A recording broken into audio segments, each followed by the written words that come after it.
Yang terhormat penguji UKIM PPG dalam jabatan kategori 2 tahun 2022. Perkenalkan, saya Masyita, mahasiswa PPG dalam jabatan kategori 2 tahun 2022 Universitas Sanata Dharma Yogyakarta. NIM 221111505. Saya guru bimbingan konseling di SMP Negeri 10 Kota Banda Aceh, Provinsi Aceh. Hari ini saya akan melaksanakan layanan konseling individual dengan topik pendiam dan kurang percaya diri pada siswa kelas 8B. Mohon saran dan masukan Bapak Ibu semua untuk perbaikan dan pembelajaran berikutnya agar dapat memberikan yang terbaik kepada peserta didik. Demikian saya ucapkan. Assalamualaikum warahmatullahi wabarakatuh. Assalamualaikum warahmatullahi wabarakatuh. Waalaikumsalam warahmatullahi wabarakatuh. Gimana kabarnya? Pak Rezi, siapa namanya Pak Rezi ya?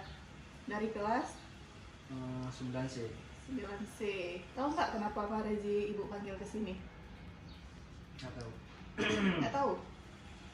Jadi hari ini Pak Rezi Ibu panggil ke ruang BK untuk menceritakan permasalahan yang Pak Rezi alami selama ini. Sebelumnya Ibu mau menjelaskan dulu nih, bimbingan konseling. Jadi di sini Pak Rezi bisa bebas mengungkapkan permasalahan yang terjadi tanpa adanya rasa ragu dan takut rahasianya akan dibocorkan ya. Jadi di BK ini juga ada beberapa asas. Yang pertama asas kerahasiaan. Jadi rahasia Pak Rezi, apapun yang Pak Rezi ceritakan di sini aman, tidak usah takut untuk dibocorkan. Kemudian juga asas kesukarelaan. Jadi Pak Rezi itu harus percaya kepada guru BK dengan sukarela bisa menceritakan permasalahannya di sini. Nah, Ibu mau tahu nih apa latar belakang Pak Rezi saat ini bisa jadi seperti ini, kurang percaya diri, malu-malu, prestasinya menurun. Bahkan Ibu dengar kemarin Pak Rezi bertengkar sama teman. Apa penyebabnya? Bisa ceritakan bagaimana? Karena orang tua saya tidak Peduli ya. peduli.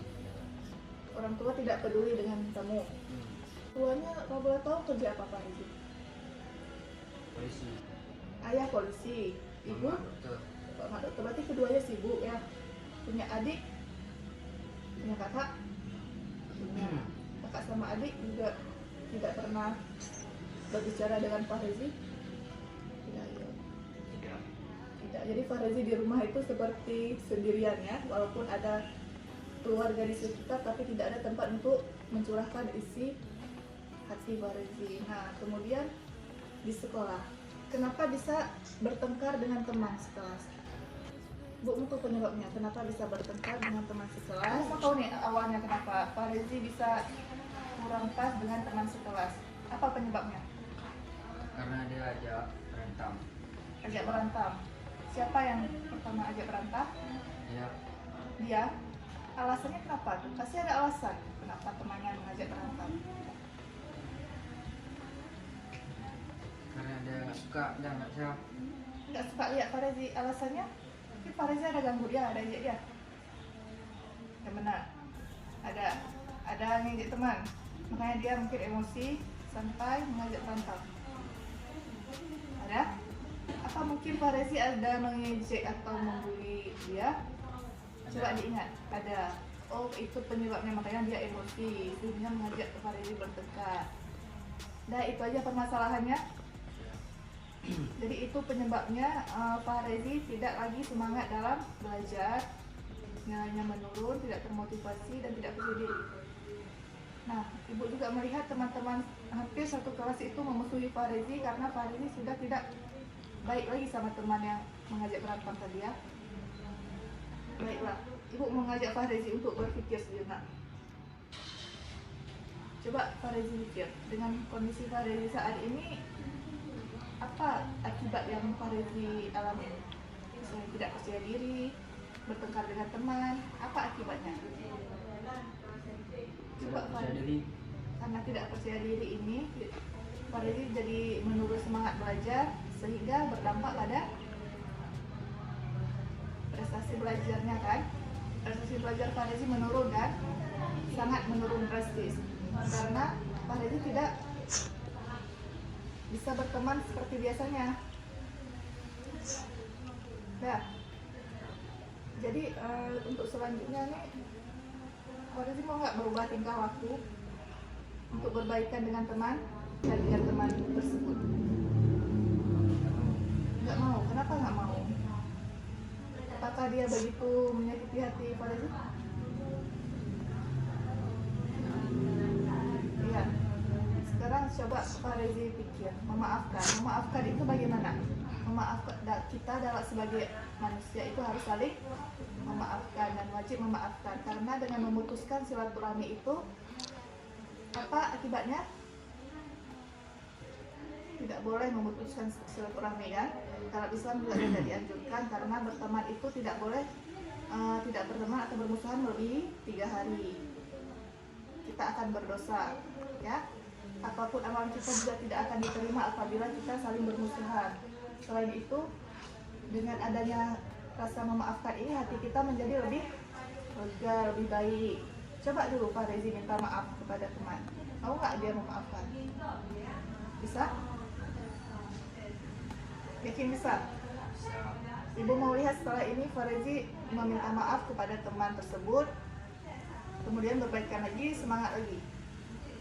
Nah, kemudian selanjutnya nih, Farezi kurang perhatian di rumah. Apa akibatnya Farezi mengalami kurang perhatian ini? Ada nggak Farezi mencoba berbicara dengan ibu atau dengan ayah? Tidak. Nah, untuk solusinya coba ibu mau nanti waktu pulang, waktu ayah dan ibu pulang, coba Farezi berbicara. Mungkin orang tua Farezi mau mendengar. Bisa? Karena dengan komunikasi itu, tanpa komunikasi kita tidak akan tahu bagaimana respon orang tua. Jadi anjuran ibu, Farezi apa tadi? Berbicara orang tua, coba dekati orang tua, berbicara, ajak orang tua berbicara, mungkin orang tua akan paham, ya, karena mereka terus sibuk dengan pekerjaan masing-masing dan berpikir bahwa anaknya tidak bermasalah apapun. Coba Farezi ceritakan, mungkin orang tua akan paham, ya. Udah. Jadi dampaknya apa tadi? Jika Farezi tidak percaya diri, semangat prestasi dan menurun. Nah, jadi solusinya apa yang ibu berikan? Meminta maaf dengan teman yang diajak berantem tadi, ya.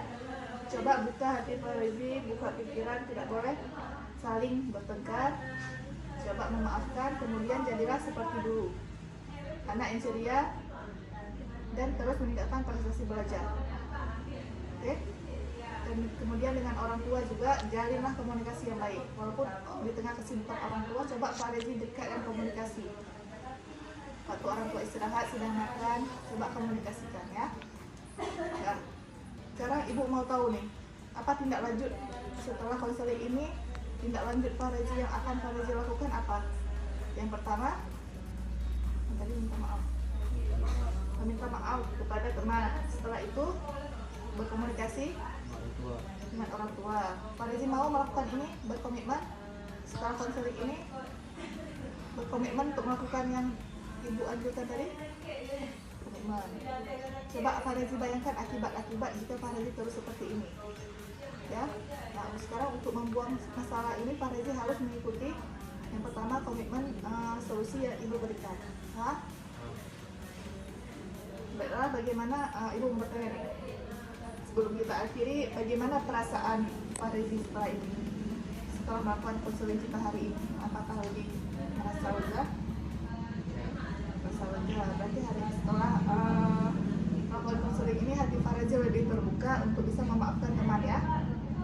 Nah, sekarang hari ini kita sudah melakukan sesi konseling, mungkin waktunya juga tidak lama, ya, karena permasalahan Farezi ini sebenarnya tidak terlalu sulit. Cuma Farezi saja yang harus membuka hati Farezi untuk memaafkan temannya, ya.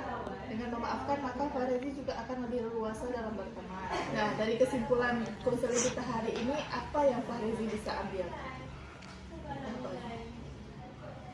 Saling memaafkan. Kita harus saling memaafkan. Berarti dengan konseling ini hati Farezi sudah terbuka untuk memaafkan temannya. Dan ibu harap setelah Farezi memaafkan temannya, sifat dan perilaku Farezi kembali seperti dahulu, ya, dan lebih meningkatkan semangat belajarnya. belajar. Pak Rizie bisa berjanji akan melakukan hal seperti itu? Bisa? Semangat ya. Nah, baiklah, proses konseling kita cukupkan hari ini. Jika Pak Rizie ada permasalahannya lain, mungkin nanti bisa menjumpai Ibu di ruang BK. Untuk hari ini kita cukupkan sampai di sini. Berterima kasih kepada Pak Rizie telah hadir pada konseling ini. Untuk pelaksanaan ujian, Ibu akhiri, Ibu ucapkan Assalamualaikum warahmatullahi wabarakatuh.